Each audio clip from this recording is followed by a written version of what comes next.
All right, welcome back for another deep dive. This time, we're going to be looking at Exodus 15. Okay. That's the chapter right after Right. the dramatic escape from Egypt. Yeah. The Yeah. parting in the Red Sea and all that. Exactly. It's a really fascinating chapter because it really captures just this incredible Yeah. mix of emotions, Yeah. Yeah. belief and gratitude and Yeah. even a little bit of trepidation for what lies ahead. Oh, yeah, for sure, for sure.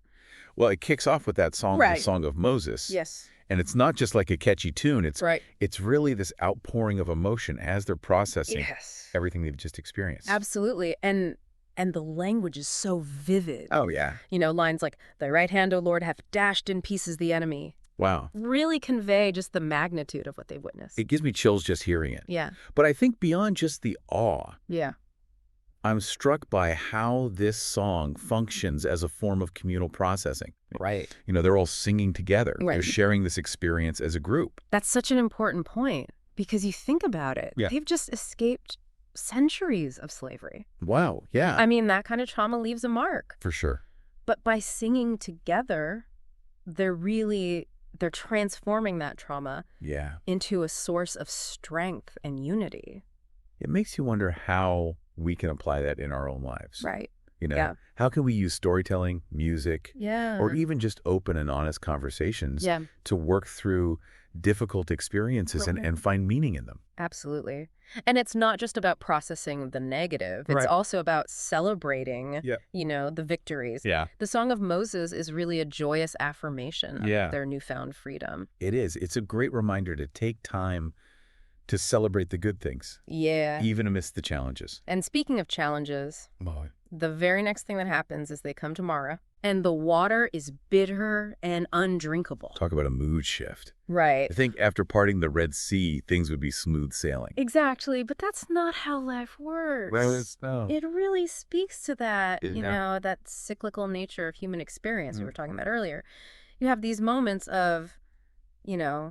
triumph and joy, Yeah. but inevitably you're going to face new obstacles. So here they are, parched and grumbling. Yeah. What happens next? Well, this is where it gets really interesting. Okay. God instructs Moses to throw a piece of wood into the water. A piece of wood. Yeah. That seems a little random. On the surface, yes. Okay. But if we look deeper, I think that piece of wood becomes a powerful symbol. Okay. It's not just about God miraculously changing the water. Uh-huh.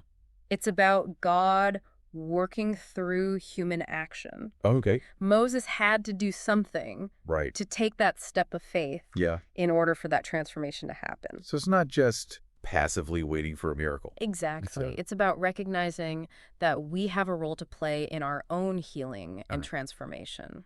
Okay. Yeah. Interesting. Yeah. It's like that old saying, Yeah. God helps those who help themselves. Right. Not that we can earn God's favor or anything like that, Right. but, there's often that element of participation Yeah. on our part. I like that. It's Yeah. not about just sitting back and waiting for things to magically get better, Right. but about taking action, Exactly. even if it's something small. Yeah. And that piece of wood could symbolize something else too. Oh, really? What's that? The cross. Oh, interesting. So you're connecting it to Christian theology. Yeah. I mean, many biblical scholars see that wood as kind of foreshadowing Okay. the cross, Okay. which in Christian tradition, is Yeah. the ultimate symbol of transformation. Yeah. Suffering turned into redemption. That adds a whole other layer of meaning to it, doesn't it? It does. It really suggests that even in our darkest moment, Yeah. when we feel lost and alone, Uh-huh. there's possibility for healing and renewal. This deep dive into Exodus 15 has been so insightful. Yeah. It's amazing how this one chapter just has so many layers of meaning. It really does. Yeah. And, we could spend hours unpacking all the symbolism Oh, yeah. and the theological implications. For sure. But I think it's important to kind of bring it back to our lives today. Yeah. What can we learn from the Israelites' experience at Mara? Yeah, that's a good question. Mm. Well, for me, it's a reminder that challenges are inevitable. Yes. We're all going to encounter, those bitter waters in our lives, those Yeah. moments of disappointment, hardship, even despair. Absolutely. But it's also a reminder that we don't have to face those challenges alone. Right. Just like the Israelites had Moses to guide them. Yeah. We have our own sources of support, Yeah. friends, family, mentors, even our faith communities. And we have the example of the Israelites themselves. Yes. They didn't give up when they faced hardship. Right. They complained, sure, but they kept moving forward. Yeah. They trusted that a solution would be found. That's where the importance of faith comes in. Yeah. Not necessarily faith in a specific deity, Right. but faith in something bigger than ourselves. Yeah. Faith in the possibility of a brighter future. Because even when the water is bitter, Yeah. even when things seem hopeless, Mm-hmm.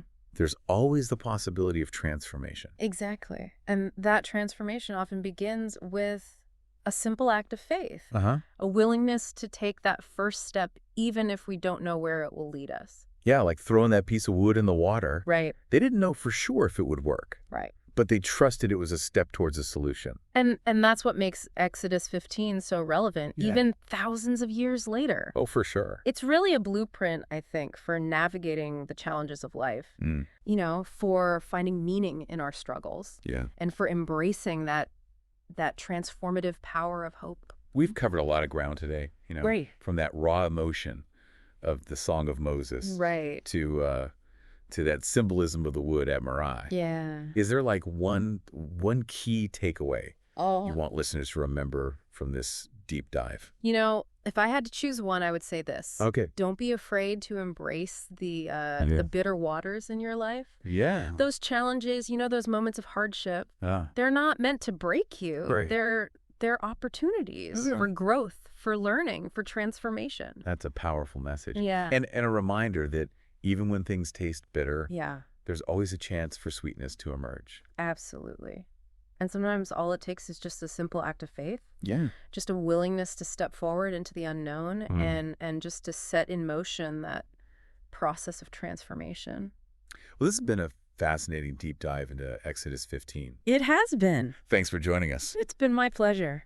Until next time, keep exploring, keep learning, Yes. and keep diving deep.